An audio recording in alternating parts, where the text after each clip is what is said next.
Hello, students. Now we start a new chapter Weather, Climate and Adaptation of Animal to Climate. इस chapter में हम weather, climate, adaptation और animals का adaptation कैसे होता है क्लाइमेट के साथ वो हम देखेंगे। पहले बात करते हैं हम वेदर एंड क्लाइमेट्स की। वेदर और क्लाइमेट्स का जब नाम हमारे दिमाग में आता है वैसे ही हमें लगता है कि वेदर और क्लाइमेट तो लगभग एक जैसे हैं, पर नहीं, इन दोनों में अंतर है। आप देखते हैं कि वेदर क्या है, the condition of the atmosphere over A short period of time, यानी कि जो हमारा वातावरण है उसमें स्थिति जो थोड़ी देर में बदल जाती है वो होती है हमारा वेदर। वेदर के लिए हमारे हवा, पानी, रेनफॉल, ये चीज़ें उसके लिए रेस्पॉन्सिबल होती हैं। अब बात करते हैं क्लाइमेट की। Average weather of a place over a period of many years, यानी कि जो एक औसतन मौसम लगभग 20 से 25 साल तक जो एक सा मौसम रहता है तो वो वहाँ की जलवायु बन जाता है, वहाँ का क्लाइमेट बन जाता है। इसके बाद बात करेंगे कि जो वेदर है वो किसी एक जगह का ही हम एक बार में निकाल सकते हैं। जैसे 20 और 25 साल का अगर हमने एवरेज निकाला तो वो एक जगह की जलवायु होगी। ऐसा भी हो सकता है कि एक ही कंट्री में अलग अलग जगह अलग अलग वेदर रहता हो तो वहाँ के क्लाइमेट्स अलग अलग होंगे।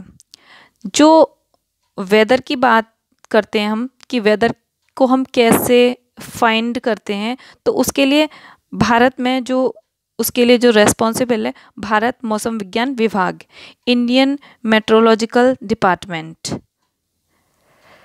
आप देख रहे होंगे यहाँ पे कि आपको दिख रहा है कि कैसे एवोपरेशन होता है, उसके बाद ट्रांसपिरेशन होता है, कंडेंसेशन होता है, उसके बाद कैसे स्नोफॉल होता है और बहुत सारी चीज़ें होती हैं। आप देख सकते हैं ये एक सर्कल होता है।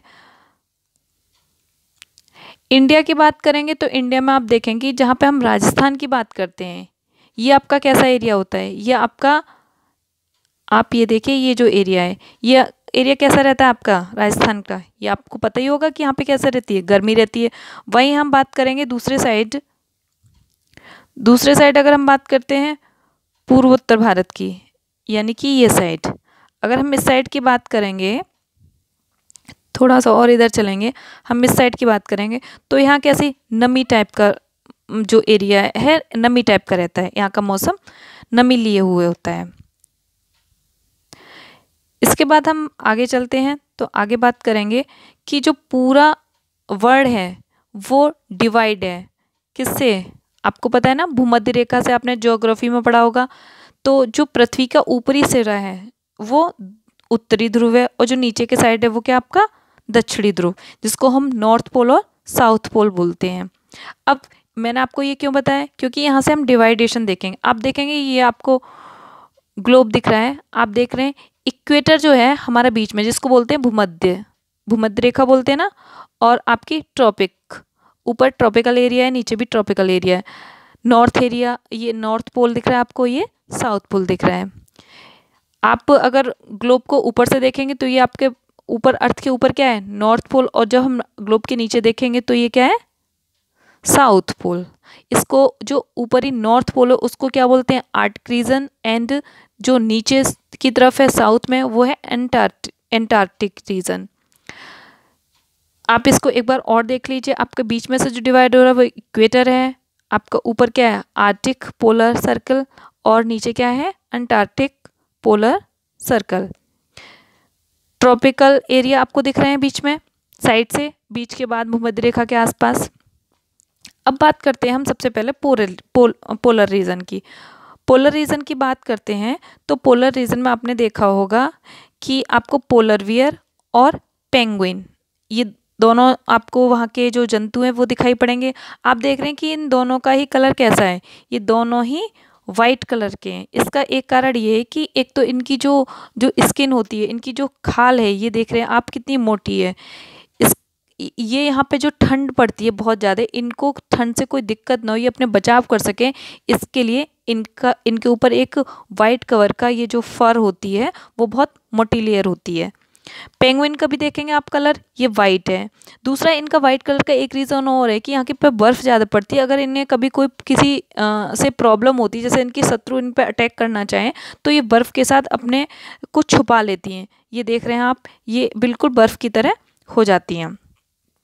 इसके बाद बात करेंगे हम अगर तो माइग्रेटरी बर्ड्स की, जो यहाँ के एरिया में पक्षी पाए जाते हैं। अभी हमने जंतुओं की बात करी, पेंगुइन की और पोलर बियर की बात करी। ऐसे पक्षी भी होते हैं, तो वो जो हमारे ये पोलर रीजन में जो हमारे पक्षी होते हैं, वो माइग्रेटरी बर्ड्स कहलाते हैं। आपने देखा होगा कि इस तरह के जो पक्षी होते हैं, इस तरह के जो बर्ड्स होते हैं, वो इंडिया में राजस्थान और हरियाणा की तरफ आते हैं। हरियाणा में इनका आना होता है, कब आते हैं? जब वहाँ पे बहुत ज़्यादा ठंड पड़ती है, क्योंकि आपको पता है कि पोलर एरिया में जो 6 मंथ होती है वो धूप मतलब गर्मी जैसी होती है, और 6 मंथ बहुत ज़्यादा कोल्ड होता है। तो जब वहाँ पे बहुत ज़्यादा ठंड होती है, तो ये जो जंतु होते हैं, ये पोलर बियर है और पेंगुइन है, ये तो इनके ऊपर तो बहुत मोटी फर होती है, तो ये अपने आप को प्रोटेक्ट कर लेते हैं। बट ये पक्षी होते हैं, ये बर्ड्स जो होती हैं, इनके पास इतनी मोटी फर या इनके शरीर में इतनी ज़्यादा क्षमताएं नहीं होती हैं, तो ये वहाँ से ट्रेवल कर जाते हैं और ये इंडिया की तरफ मूव कर जाते हैं। हालांकि जब ये आते हैं इंडिया की तरफ, उस समय यहाँ भी बहुत ठंडी होती है, पर फिर भी क्योंकि अपेक्षाकृत पोलर रीजन से यहाँ पे ठंडा कम हो रहा होता है, तो ये यहाँ पे सर्वाइव कर सकते हैं। अब इसके बाद बात करेंगे हम आपकी इक्वेटर एरिया की। इक्वेटर एरिया की बात करेंगे तो पूरे वर्ल्ड का, पूरे विश्व का 6% इक्वेटर एरिया के आपके जंगल हैं। और इक्वेटर एरिया में भी 2/3 पार्ट्स ट्रीज़ हैं, और 2/3 पार्ट्स में ही पूरे विश्व के लगभग आधे जानवर यहाँ सरवाइव करते हैं। आप देख रहे होंगे, ये आपको दिख रहा है, सिर्फ जंगली जंगल दिख रहा है, उष्णकटिबंधीय जिसे वन बोलते हैं।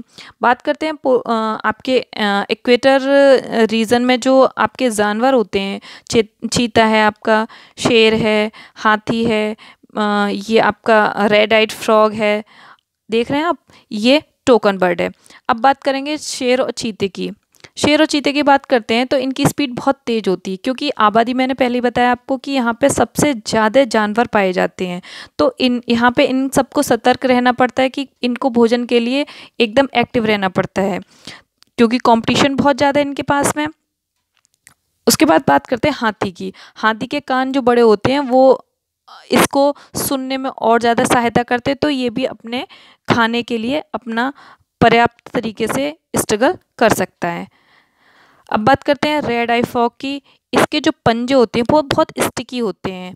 ये आराम से पेड़ पे चढ़ सकता है, किसी भी पत्ते पे चढ़ सकता है, ये फिसलते नहीं है, ये इसको पकड़ के रखता है, तो ये इंसेक्ट आराम से पकड़ सकता है। ये अपने खाने के लिए आराम से इसको एक सपोर्ट मिलता है इसके स्टिकी पंजों से।